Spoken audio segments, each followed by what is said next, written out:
At the beginning of our administration, within practically hours of taking the oath, the first bill that we offered Congress, before we worked on infrastructure, before the Inflation Reduction Act, before the CHIPS and Science Act, before the bipartisan Safer Communities Act, the first bill, practically within hours of taking the oath, was a bill to fix our immigration system. Yes, ma'am. It was called the U.S. Citizenship Act of 2021. Exactly. It was essentially a pathway to citizenship for the... Yes, ma'am.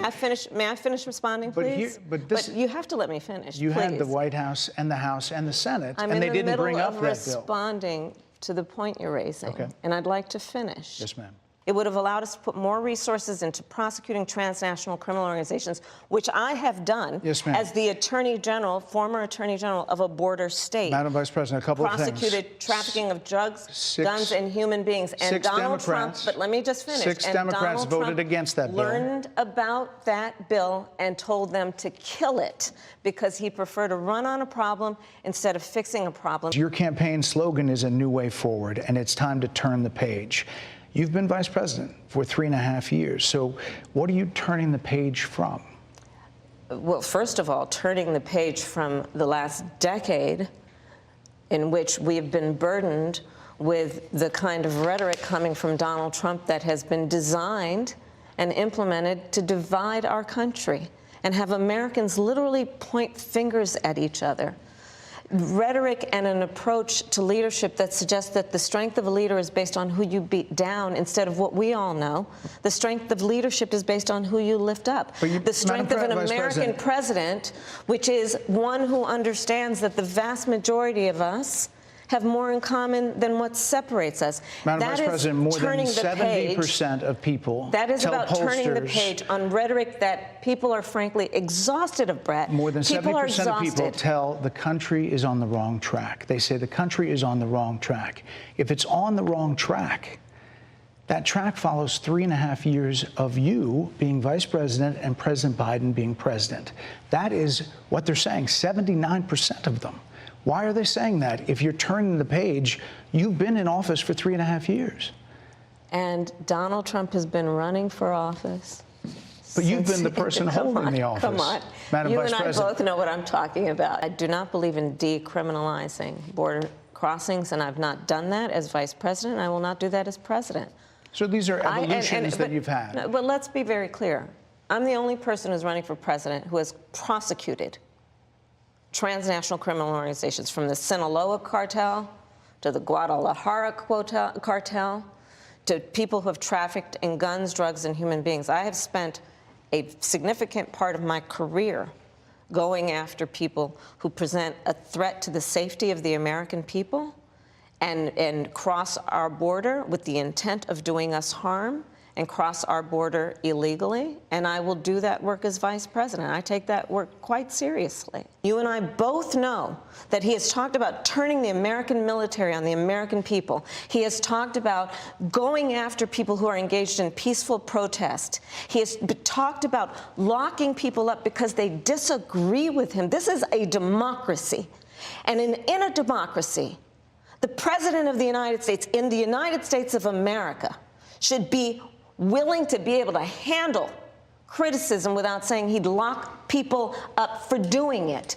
And this is what is at stake, which is why you have someone like the former chairman of the Joint Chiefs of Staff saying what Mark Milley has said about Donald Trump being a threat to the United States of America. I have watched from the Oval Office to the Situation Room, and he has the judgment and the experience to do exactly what he has done in making very important decisions on behalf of the American people. There were no concerns raised? Brett, Joe Biden is not on the ballot.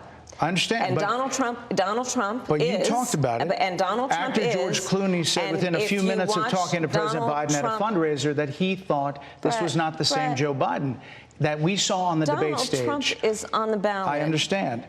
You met with him at least once a week for 3.5 years. You didn't have any concerns? I think the American people have a concern about Donald Trump, which is why the people who know him best including leaders of our national security community, have all spoken out, even people who worked for him in the Oval Office, worked with him in the Situation Room, and have said he is unfit and dangerous and should never be president of the United States again, including his former vice president. What do you say to critics who look at the actions of your administration and say you're not acting like Iran is the #1 threat? Well, I will tell you most recently, whether it was in April or in October, in the several hours on each occasion that Iran posed a threat to Israel, I was there.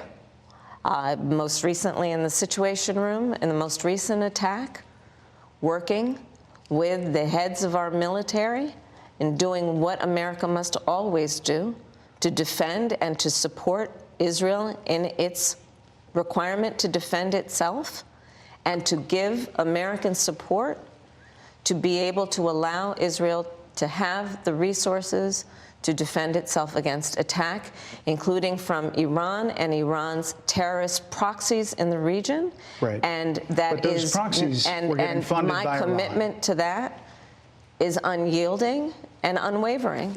Contrast that is presented for folks to make a decision that they feel. Who look at what the administration did and say and think differently. Madam Vice President, they're wrapping me very hard here. I hope you got to say what you wanted to say about Donald Trump. There are a lot of things. There's more to say. I have much more to say. There are a lot of things that people want to learn about you and your policies, and that's why we invited you here. I invite everyone to go to kamalaharris.com. And you will see that I have 80 pages of policies that are quite comprehensive and should be accessible to anyone who would like to read them. And it includes what I intend to do about affordable housing, what I intend to do about small businesses, what I do and that's why we invited you here, to see where you were in 2019 and where you are now. America's military and ensure we have the most lethal and best fighting force in the world. Madam Vice President, and they're giving me a hard rap here. Well, I thank you for the time. I thank you for the time. It's good to meet you. Thank you very much. Thank you.